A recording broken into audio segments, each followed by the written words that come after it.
It's time for you scared to death Negroes to people must be free.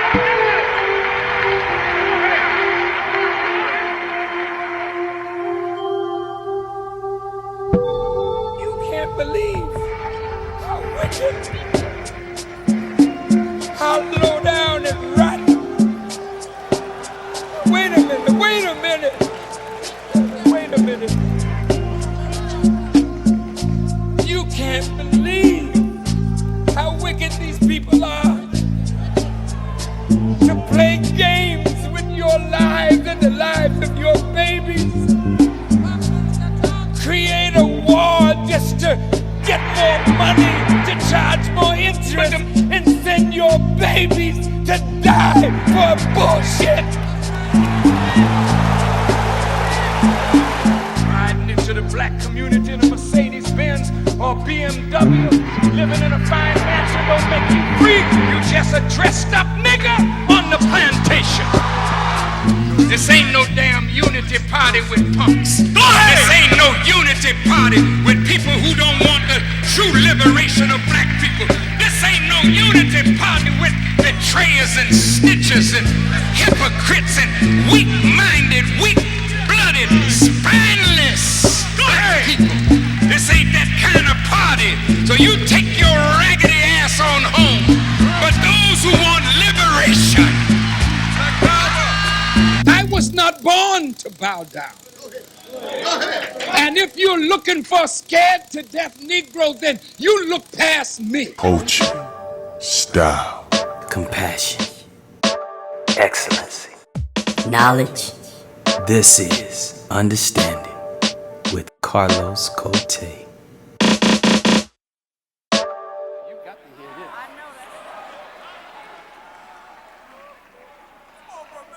I just have to be clear. See, God raised me through the Honorable Elijah Muhammad to be your teacher.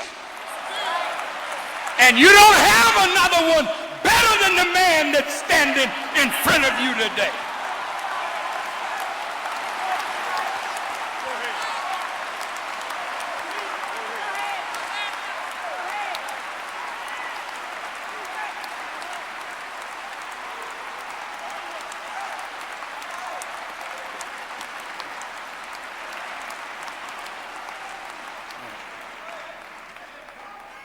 That's why when you hear all this crap going on in the world, you try to make it wherever I am to see what is he gonna say about that.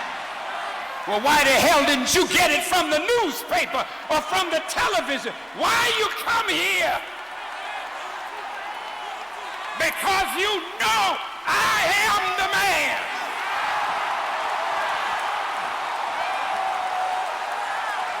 Controversial black political leader Louis Farrakhan has won an extraordinary legal victory in Britain. The High Court overturned a ban which had stopped him entering the UK since 1986. Good evening. For 15 years, British governments have kept him out. But today the ban on Louis Farrakhan was quashed by the High Court. The controversial American leader of the Nation of Islam was judged by successive Home Secretaries to be a dangerous racist, anti-white, anti-Semitic, and on the line. Hello. Hello. I want to know why you, a bleeding heart liberal like you, gives an open forum to an anti-Semit bigot like this man, who should be stifled and hung, not given time on the air by somebody like you who's supposed to be a bleeding heart liberal. Yeah, me? Yes, you're supposed to be a bleeding heart liberal. You Yeah. give an anti-Semit like that airtime Right. so that he can have a player platform Yeah. to speak from? Yeah. What will happen as a result of my inviting Mr. What will Farrakhan? happen? Mhm. You have infuriated a race of people. You have given an open forum to a bigot. And he shouldn't be allowed on media. No, I'm not saying stifle all people. Stifle Hitlers that are kept forums, and that's how you have thousands of don't people you think- thrown into crematoriums. Yeah, but isn't it useful to know? We know. We've seen You him. do know. We've Oh. heard him. We've All right. heard his. How we've did you heard him. know? How do you know? How do you know? Listen to the man. Well, He's but you an wouldn't be able to if I anti-Semite. followed He's your also killing instructions. That's the people. point. Minister Farrakhan, teacher, family man, and a friend to the black man and woman in America. One of the things I admired about Farrakhan throughout the decades is that he never responds to his detractors or the producers of a diatribe on his name. And that's something we all can learn from. When somebody says something about you, or that's their business. That's none of your business. That ain't got nothing to do with you. And I've learned that from him. And no matter what you agree or disagree with him, we have to take in consideration that this man has transformed niggas back into self-respecting, loving, decent, because make no mistake about it, the nigga was manufactured right here in America. Give me some FOI up here. Front and center. And give me some MGT Vanguard up here.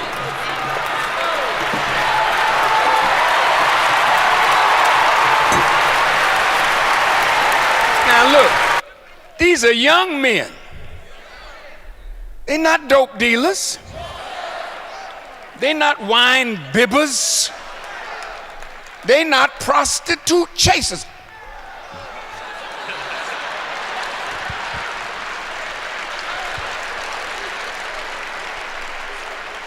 I do listen to Minister Farrakhan a lot. He's my mentor, somebody that I really, really look up to. So now you glory in your divisions.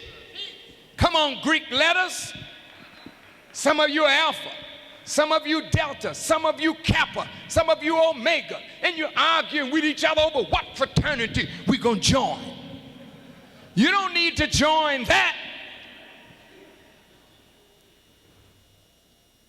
And if you do, don't let it separate you from another letter of the alphabet. All you're doing is joining a Greek letter alphabet. Alpha, beta, gamma, delta, epsilon, zeta, eta, theta, iota, kappa, lambda, mu, nu, psi, omicron, pi. Huh? What is that? What is that? That's the Greek alphabet. And you run around, I'm alpha, I'm kappa, I'm sigma, I'm delta, I'm a fool. Just say it like that. The black man.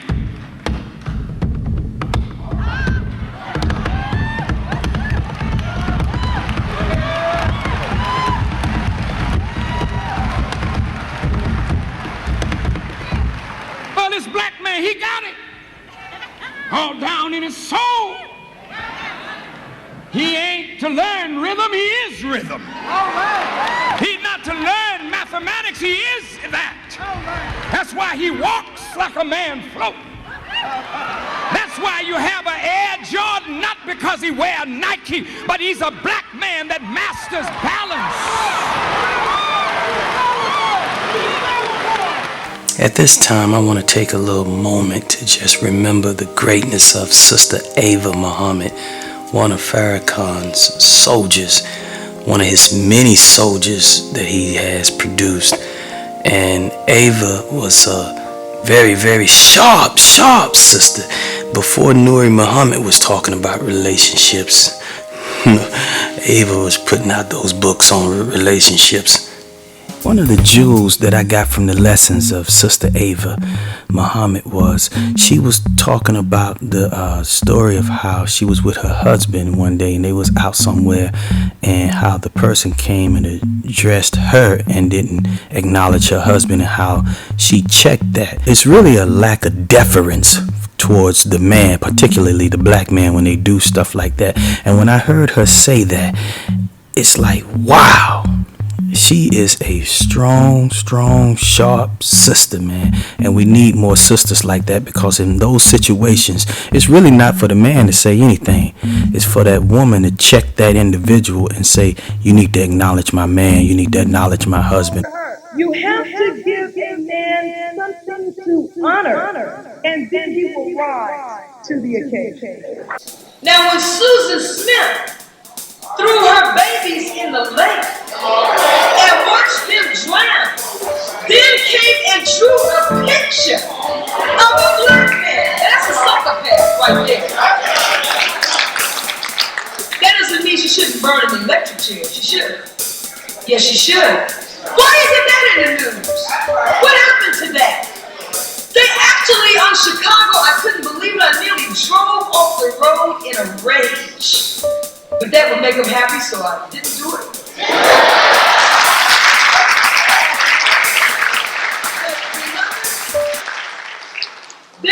There's a talk show in Chicago, and they were on this show all day debating whether or not Susan Smith was driven to do this crime by stress. I think that it is despicable that Mark Furman was allowed, here is an officer of the law who, in addition to his confessed offenses against us, sat in a court of law, and when asked, did you plant evidence at the crime scene, took the Fifth Amendment. Now, the last time I read the Fifth Amendment, its sole purpose is to protect you against self-incrimination. When you say I take the Fifth, what you are saying is I am not going to answer that question because to answer it may incriminate me. Well, there are only two answers to that question, yes or no. He took the Fifth, and yet there's still an aura in the air of whether or not this man is guilty. But here is a police officer who, when asked, did you plant evidence at the scene, took the Fifth. Now, he writes a book, and the book is on the New York Times bestseller list. He is sent around on the talk show circuit, and he is rehabilitated by white America. When are we going to wake up and demand something better from our entertainers, from our singers? We got to stop this foolishness. One of these days, we're going to walk up on the stage and whoop you behind. Pull you down off the stage and break your damn neck. Because you are wrong to purvey that kind of filth and indecency. We got a people that we need to lift up, not bury them in the gutter of filth and degeneracy. You know, America glorifies sports and entertainment figures who are black. Where are our scientists, our doctors, our scholars, our people who add to the development of civilization rather than glorifying only those who embellish the civilization? Where, if they are studying Arabic, when they get to the 32nd degree in the White Lodge, you see them put on a red fez with a sword. Come on. They have Shriners parades. The fez is the fez of the Moors of North Africa. How come they're afraid for you to have Islam, but they are studying it?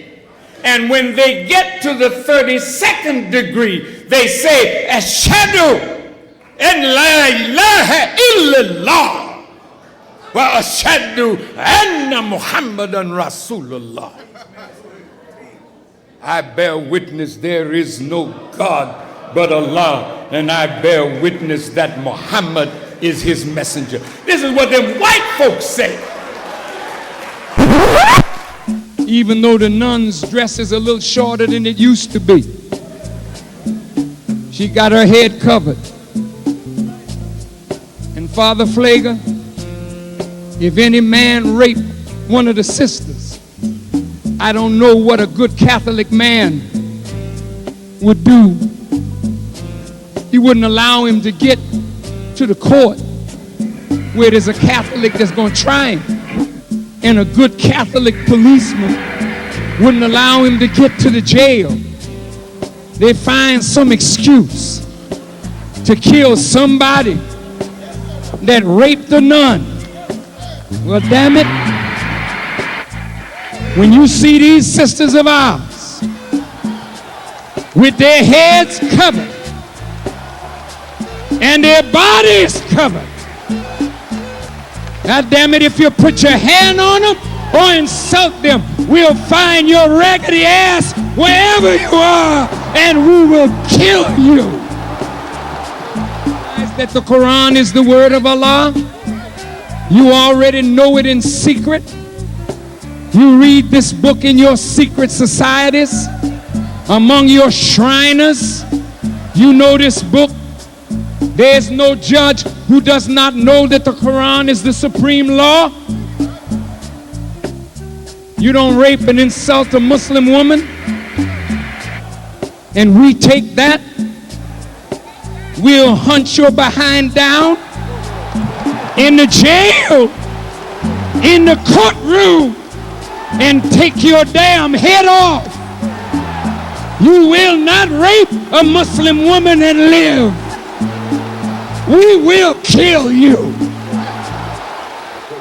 Thank you, Larry. Hold on a second. In your Nation of Islam final call, you have stated that Zionist agents were responsible for everything from the assassination of President Kennedy right through the World Trade Center bombing. In addition, your minister Khalid Muhammad said about Hitler, seemed to be an apologist for Hitler in saying that the way they, and that is Jews... Wait, Larry, please, just let me... So I'm going to ask you to get right to the point quicker, sir. Yeah, Larry, just let me finish, please, okay?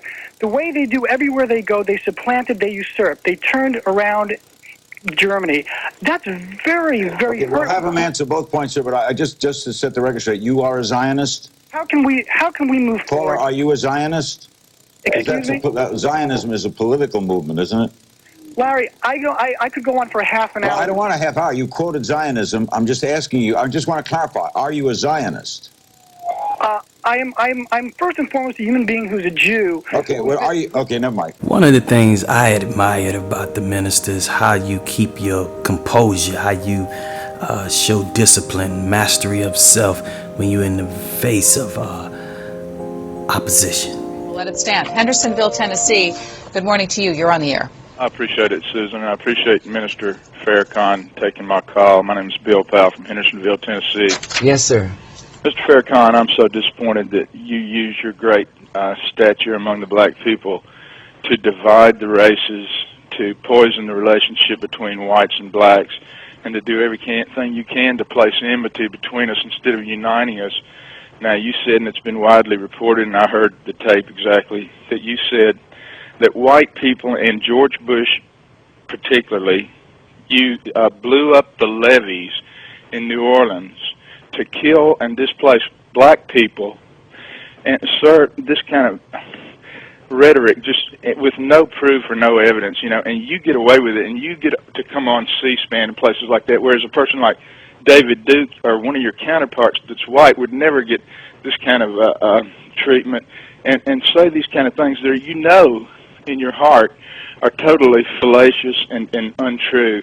And I just don't understand why you do that to divide the races when you could be such a uniter and get us together working. But we got enemies outside this country, and I hope you're not one of them. Thank you.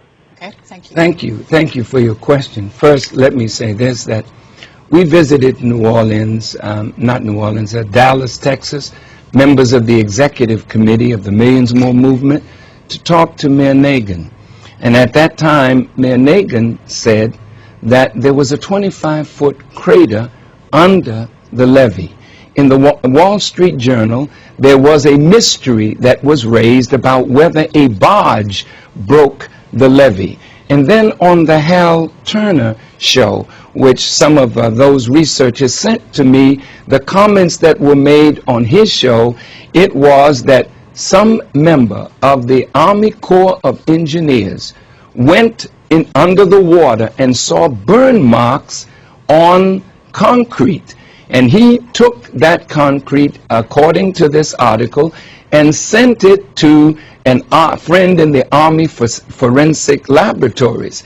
And they came back with 2 different types of explosives that are military type explosives. Okay, maybe that is a rumor, but if it is a rumor, sir, there are black people and white people in the Ninth Ward that believe that the levee was bombed or destroyed purposely because Hurricane Katrina passed. The eye of the hurricane had passed, and reporters were standing in the French Quarter saying, sir, that we escaped the wrath of Katrina, while at the same time, a day or so later, the water came. Now, my question, sir, if it is a rumor, the Holy Quran says to us, whenever there's a rumor that is believed and is being spread, then those in authority who can search out the truth of that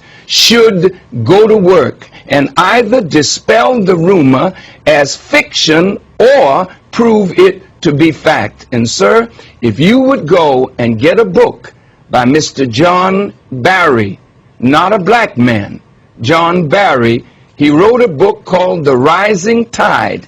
And in that book, he said, white people, rich white people in 1927 compromised the levee and flooded the Ninth Ward. I didn't write the book, sir, but I know that there are those who hate the poor. It is not Farrakhan that has divided the races. Farrakhan did not set up Jim Crow. Farrakhan did not set up white only. Farrakhan did not set up separate but equal. Farrakhan did not set black people in the Ninth Ward and relegate them to poverty. Farrakhan did not pass by black people on the roofs of houses begging for help. I talked to a respected white lawyer the other day in Los Angeles, Mr. Tom Mesereau. And Mr. Mesereau said, Farrakhan, if the people on those roofs had white skin and blonde hair and blue eyes, I do not think that they would have suffered what they suffered. 4 hurricanes hit Florida last year. There was significant loss of property, but not significant loss of life. It is not I, sir, who is dividing the country. It is what I saw on television from New Orleans a few days ago. 4 white cops and FBI beating a 64-year-old black man and then lying that the man was drunk and the man had not had a drink in 24 years, and the police union is defending that kind of behavior. That is what is polarizing black and white. So thank you for your question, sir, but look deep into your own heart and remove the beam out of your own eye before you attempt to remove one that you think is in mine. The same John Barry that Minister Farrakhan references has an op-ed piece in today's New York Times, After the Deluge, Some Questions. And in the blowout it says, he writes, it matters why the levees broke. He says that there have been 3 credible teams that have been sent to investigate it, and this is what he writes. After inspecting the levees and reviewing storm data, all 3 investigating teams agree. Hurricane Katrina hit Lake Pontchartrain with far less strength than it did the Gulf Coast, and the storm surge fell well short of the tops of the levees. In fact, a design or construction flaw caused them to collapse in the face of a force they were designed to hold. In other words, if the levees had performed as they were supposed to, the deaths in New Orleans proper, the scenes in the Superdome, and the city's devastation would never have taken place. Oh, it's so easy to put his picture on your wall today. But when the brother spoke on the streets of Harlem, many who praise him today would sneak on the other side of the street because Malcolm was just too controversial. But how easy it is to put dead men on your wall and deny living men who have character and courage. This is a scientist at war. I was in Iraq 3 days before the bombs fell. I told Saddam, I said, brother, I know you did. Go ahead, dear Apostle. This don't make no sense. I said, brother. These same enemies are so terrified that over 10,000 black men stood up and thousands had to be turned away tonight. They're terrified. We gotta stop that nigga, they say. We gonna kill that nigga, they say. Oh, but America, I warn you.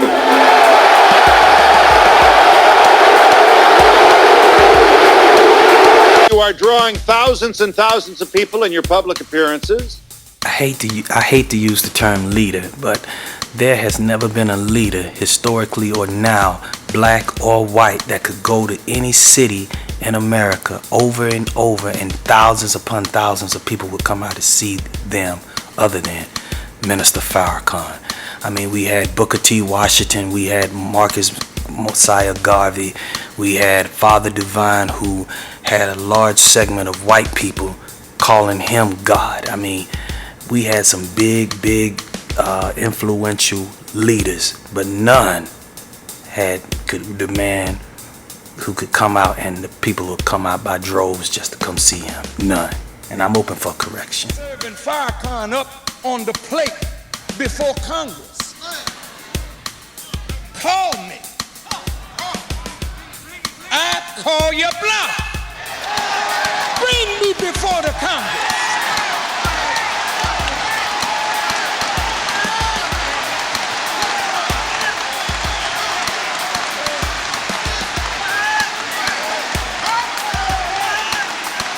It's time for the showdown anyway. Bring me before the Congress and get your best minds. You will never defeat what Allah has revealed to the Honorable Elijah Muhammad. College presidents aren't free. Your college president here is not a free man. They want to be free, but they're slaves. PhD slaves. Going to Raleigh, begging for crumbs from the master's table so they can get a new building here and a new building there. Why the hell are we in this sweat box?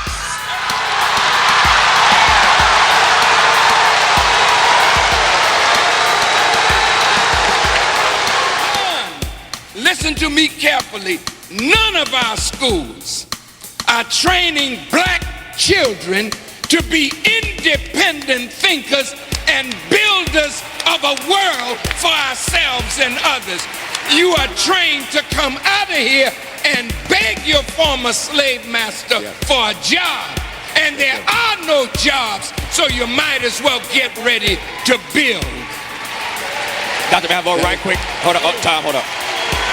Minister Farrakhan, I love you dearly, and I agree with you that we should do for self. But I must tell you that in the HBCU world, we are training young people to be entrepreneurs and to create their own jobs. We have an entrepreneurship minor at Bennett College for Women. There's an entrepreneurship major at Howard University. We want our young people not to be able to depend on a traditional labor market that is not generating enough jobs for us. So maybe most schools and mainstream schools are not training folks to think for self. But in HBCU land, we are training young black people to ensure that they can create their jobs. I certainly hope so, because I visited Atlanta at the AU complex, and I was invited to speak to those who are in science.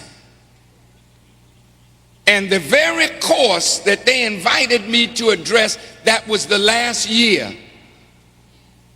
that particular discipline would be advanced in that college. Then the leader of that class, a professor, came up and said that his school of engineering was closing down because the president of that college said, leave engineering to white people. Hey. Now wait, listen to me. We have to examine the kind of people that are standing up over our children, putting into them these kinds of senseless ideas. You are an intelligent black woman who I could trust children under you, but some of these handkerchief heads, some of these are so desirous of friendship with the enemy and getting some more money to build buildings, but not to build people that we can be responsible and make a future for ourselves. His organization has helped clean up some neighborhoods, particularly in Washington, D.C., that had been drug infested. I mean, they've driven out the drug dealers, and that's a good thing. These guys are tougher in some situations than the drug dealers themselves, right? Apparently so. Yeah. Black folk think of themselves in a servitude posture.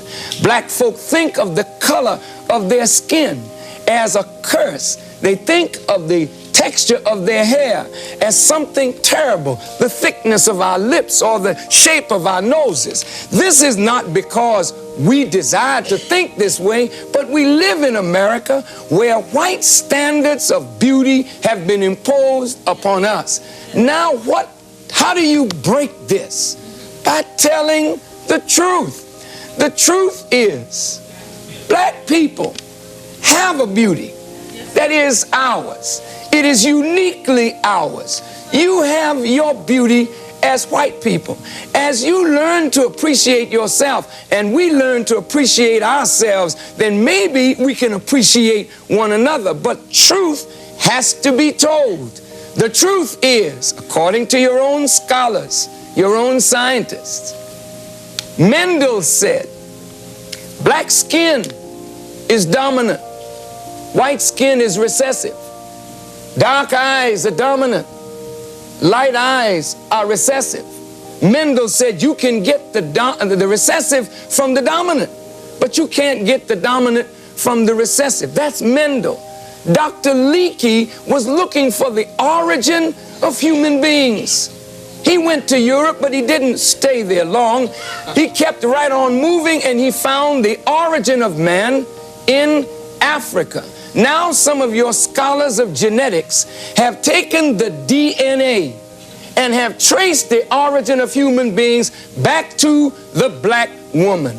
Look, we are the father of all human beings. Tell it from the mountain, the black people are the original people of the earth. That doesn't make us better, but it says we are your father. We are your mother, and you should honor your father and mother that your days may be long. And we'll be back in just a moment. And, Minister Louis Farrakhan, who sounded awful close to William Shockley on the last answer.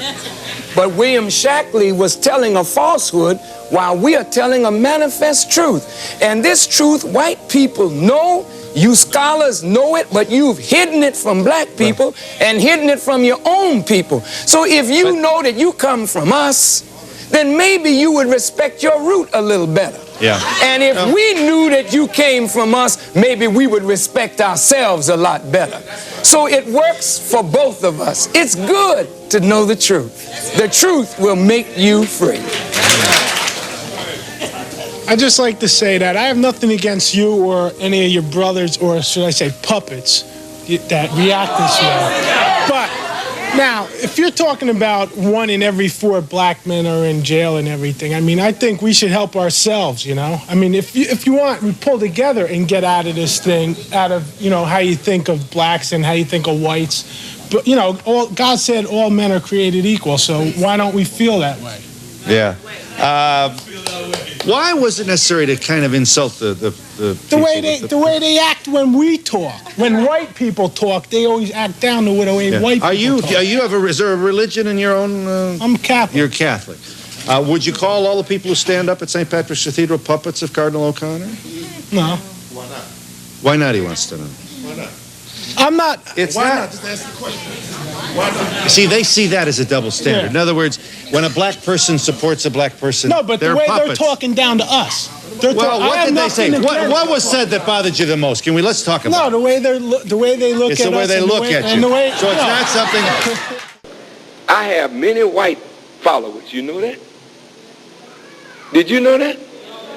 You didn't? I'll tell you about it. So they write me all the time saying, I'm with you, Farrakhan. I believe in you. We know we're devils. This is the way they write me. They talk like it. The UK is the only country in the world to have an exclusion order on Minister Farrakhan. Minister Farrakhan has been to trips to Israel, to Canada, to Australia, to Europe, and there's been no problems at all and no refusal of him being allowed in. He's been to South Africa as well. Wherever he's been, there has been no problems. His trips have been well received. There has never been any problems or any hint of any problems. Mr. Louis Farrakhan was welcomed by numerous heads of state, government officials, and religious luminaries, including Dr. Hassan Turabi of the Sudan, President Omar Bashir of the Sudan, President Conore of Mali, President Taki of the Comoros, President Mobutu of Zaire, Grand Sheikh Tantawi of Al-Azhar, President Yahya Jammeh of the Gambia, President Jerry John Rawlings of Ghana, President Charles Taylor of Liberia, leader of the Libyan Jamahiriya, Colonel Muammar Gaddafi, President Muluzi of Malawi, President Bari of Niger, the Emir of Kano, El Haji Ado Bayero, President Yasser Arafat of Palestine, the Grand Mufti of Russia, Ravel Gainutkin, President Nelson Mandela of South Africa, Winnie Madikizela Mandela of South Africa, the Grand Mufti of Siberia, the Bona Sheikh of Saudi Arabia, Nader Shah Kachalayev, President of the Muslim Union of Russia, President Ramos of the Philippines, President Ali Abdullah Saleh of Yemen, the Emir of Qatar, Sheikh Hamad bin Khalifa Al Thani, the leader of the revolution, El Comandante Fidel Castro, the Grand Mufti of Syria, Ahmed Kuftaro, President Mugabe of Zimbabwe, the Oba of Benin.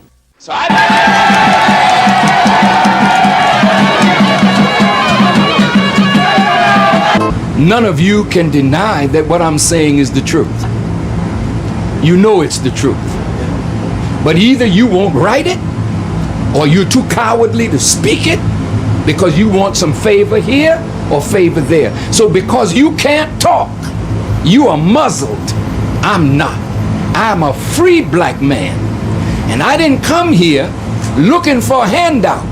And I really don't think you need one. Your problem is that you think you need a handout. Everything you need is right under your foot, but you looking everywhere else for help instead of to yourself and what you can produce for yourself. This is Africa's dilemma. You are parading yourself before the world as international beggars when you gave civilization to the world. Your problem is not America. Your problem is not Israel. Your problem is not Britain. Your problem is your disunity and your dependence on others to do for you what you could do for yourself. So I don't have to come back here anymore to help you. The help is already here. The knowledge is already here. The land is here. The sun is here. The water is here. The minerals are here. You have some of the finest minds in the world, but they're in Europe and they're in America making money while Africa suffers. Why don't we create politically stable environment and call the children of Africa back home to help build Africa? We are your children, and we will come and help. But don't expect us to come with billions of dollars when we don't have it. We're struggling in America. But you got it all right here under your foot. And you should be ashamed not to look to yourself, begging white folk to give you what you could give yourself. What I said today, which one of these countries is going to give you $20 million? America's not going to give you $20 million. You got it right here. But your disunity won't allow you to pool it. It's your fault. Louis Farrakhan was recruited into the Nation of Islam by Malcolm X in 1956. He rose to lead the movement in 1978, achieving successes like the Million Man March in 1995. Now, I'm irreligious, so I don't care nothing about the spookism. But when you listen to the minister or his students and listen for the jewels that they give, they will give you jewels that will help you in life, better your position in life. And this is why when you see somebody in the Nation of Islam asking for money or always down and out, that's because they're Farrakhan's, they're personality worshiper. That's all it is. But if they was to actually listen to the jewels that the Farrakhan has gave on any subject under the sun, there's no way in the world you should be struggling in life. No way possible. And to prove my point as to why a lot of those cats in the nation are nothing but personality worshipers is because in 2007, Savior's Day, the minister prescribed these books to be read. And I bet you most of the cats in the nation have not even purchased these books, let alone read them. I want you to read Without Sanctuary by James Allen. Put these names down. I want you to read By Way of Deception by Victor Ostrovsky. I want you to read 100 Years of Lynching by J.A. Rogers. 100 Amazing Facts About the So-Called Negro by J.A. Rogers. From Man to Superman by J.A. Rogers. I want you to read Confessions of an Economic Hitman by John Perkins. I want you to read Palestine, Peace, Not Apartheid by Jimmy Carter, President Jimmy Carter, former president. I want you to read the writings of John Henry Clark, Sheikh Anta Diop, the Most Honorable Elijah Muhammad. I want you to read Hegemony or Survival, America's Quest for Global Dominance by Noam Chomsky. I want you to read The Secrets of the Federal Reserve by Eustace Mullins.